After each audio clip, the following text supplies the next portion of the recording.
women ages 65 to 75 was interviewed.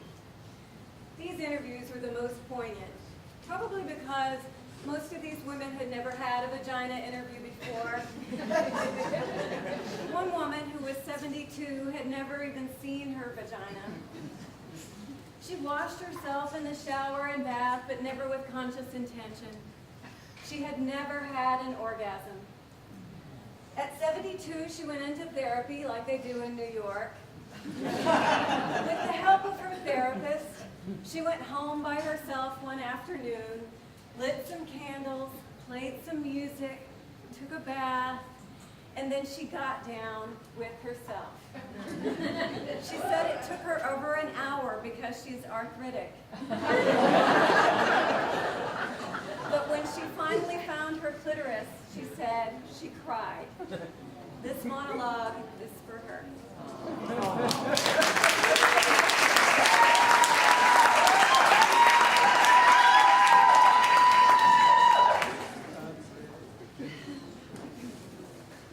Down there? Oh, I haven't been down there since 1953. No, it had nothing to do with Eisenhower. It's a cellar down there, very damp and clammy. Trust me, you wouldn't want to go down there. Smells unbearable. Gets in your clothes.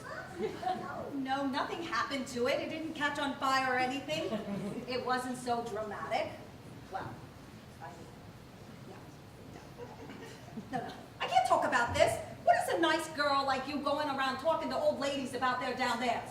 We didn't do these kinds of things when I was a girl. What? Jesus. Okay. There was this boy, Andy Lefkoff. Oh, he was very cute, and I liked him. Tall like me. He asked me for a date in his car. I can't do this. I can't talk about down there. You just know it's there, like the cellar. There's rumbles in there sometimes, and things get caught in the pipes like little animals and things. Sometimes it gets wet, and you got to call someone to plug up the leaks. Otherwise, the door stays closed. You forget about it. I mean, you have to have it because every house needs a cellar. Otherwise, the bedroom would be in the basement. Oh, right. Andy Lefkoff. He was a catch. That's what we called it in my day. We were in his new white Chevy Bel Air. I remember thinking my legs were too long for the dashboard. I have long legs, and my knees were smushed up, and I was looking at my knees, and all of a sudden, he reaches over and he kisses me in this surprisingly take me by control like they do in the movies kind of way. And well, I got excited. Real excited, and there was a flood down there. I couldn't control it. It was like this force of nature, this river of life just poured right through me, right through my panties, right onto the car seat of his new white Chevy Bel Air. Now, it wasn't pee and it was smelly. Well, I didn't think it smelled, but Andy said, that it smelled like sour milk and that it was ruining his car seat and that I was a stinky, weird girl. I wanted to explain to him that I wasn't normally like this, that his kiss had caught me off guard. I tried to clean the flood up with my dress. It was a new yellow primrose dress, and it looked ugly with the flood on it.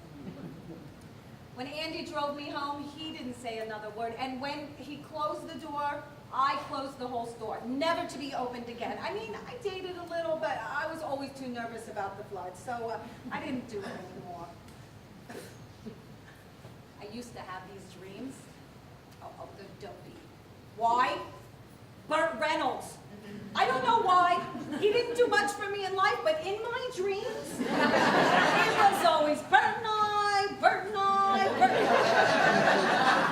I. We'd be at, it was always the same dream. We'd be at one of those places, the kind at Atlantic City, that restaurant with the thousands of waiters and the chandeliers, and we would be laughing. We were always laughing, Burt and I, and he would give me an orchid corsage, and I would pin it on, and then we would laugh some more. We were very happy together.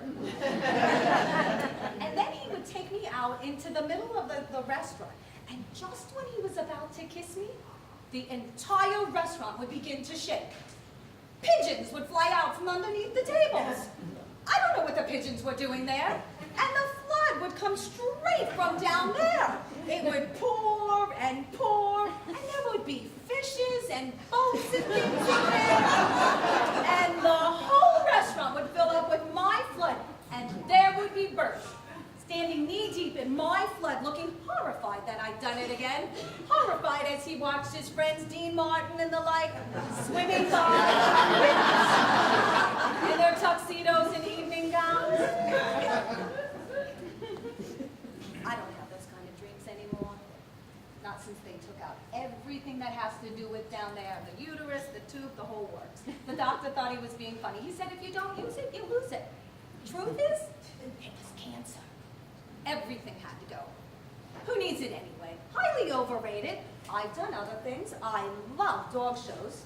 I sell antiques. What? What would it wear? What kind of question is that? What would it wear? It would wear a sign. Closed due to flooding. What would it say? I told you. It's not like that. It's not like something that speaks. It stopped talking a long time ago. It's closed up, under the house, down there. You happy? You happy now? You got an old lady to talk about it down there. You feel better? You know what? You're the first person I ever told that story to. And you want to know what? I feel good.